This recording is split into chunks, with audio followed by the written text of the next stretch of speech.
Hi అండి, welcome to our channel. ఇవాల్టి వీడియోలో సింపుల్గా 5 నిమిషాల్లో అయిపోయే మజ్జిగ చారు చేసుకుందాం.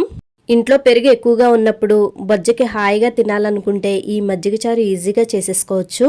ఇక రండి స్టార్ట్ చేద్దాం. ముందుగా ఒక అర లీటరు చిక్కగా ఉండే పెరుగుని ఒక గిన్నెలో వేసుకోవాలి. ఆ పెరుగులో ఎక్కడ గెడ్డలు లేకుండా బాగా చిలకాలి. ఈ మజ్జిగ చారు చేసుకోవడానికి పెరుగు కొద్దిగా పులిసిందైతే చాలా టేస్టీగా ఉంటుంది. నార్మల్ పెరుగైనా బాగానే ఉంటుంది, బట్ పులుసుందైతే కొంచెం ఎక్స్ట్రా టేస్టీగా ఉంటుందన్నమాట. ఇప్పుడు దీనిలో కొద్దిగా వాటర్ పోసుకొని ఇంకొకసారి కలుపుకోవాలి. లేదు మీకు చిక్కగా కావాలంటే అలాగే ఉంచుకోవచ్చు.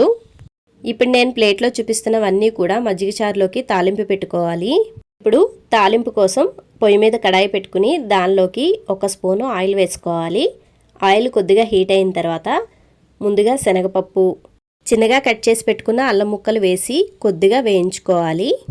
అవి వేగిన తర్వాత 1 స్పూను జీలకర్ర, 4-5 పచ్చిమిర్చి సన్నగా కట్ చేసుకోవాలి. అలాగే 2 ఎండుమిరపకాయలు తుంచుకుని వేసుకోవాలి. కొద్దిగా కరివేపాకు వేసి వీటిని చక్కగా వేయించుకోవాలి. ఈ మజ్జిగ చారు చాలామంది చాలా రకాలుగా చేస్తూ ఉంటారండి. ఒక్కొక్కరిది ఒక్కో తీరులో ఉంటుంది. చూడండి, పోపు అయితే వేగిపోయింది. ఇప్పుడు దీనిలో 1 ఉల్లిపాయని చిన్నగా కట్ చేసుకుని ముక్కలుగా వేసుకోవాలి, లేదంటే చీరికల్లా కూడా వేసుకోవచ్చు. ఇవి పోపులో వేసిన వెంటనే ఎక్కువసేపు వేయించద్దండి, జస్ట్ 2 నిమిషాలు వేయించుకోవాలి. ఉల్లిపాయ మరీ ఎక్కువ వేయించారంటే మెత్తబడిపోతుంది, బాగుండదు. ఇప్పుడు ఆ పోపులో 1 స్పూను పసుపు వేసుకొని పోపు అంతా బాగా కలిసేలాగా కలిపేసుకుని స్టవ్ ఆఫ్ చేసేసేయండి.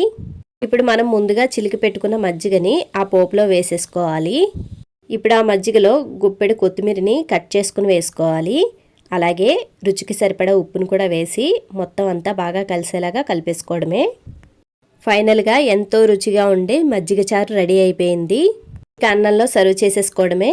చూడ్డానికి చాలా కలర్ఫుల్గా ఉంది కదా, తినడానికి కూడా అంతే టేస్టీగా ఉంటుంది. ప్లేట్ మొత్తం ఖాళీ చేసేస్తారు, అంత టేస్టీగా ఉంటుంది.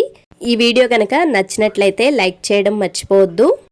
ఇలాంటి సింపుల్ అండ్ ఈజియెస్ట్ వీడియోస్ కోసం మన ఛానల్ని సబ్స్క్రైబ్ చేసుకోండి. పక్కనున్న బెల్ ఐకాన్ నొక్కండి. Thanks for watching. టాటా.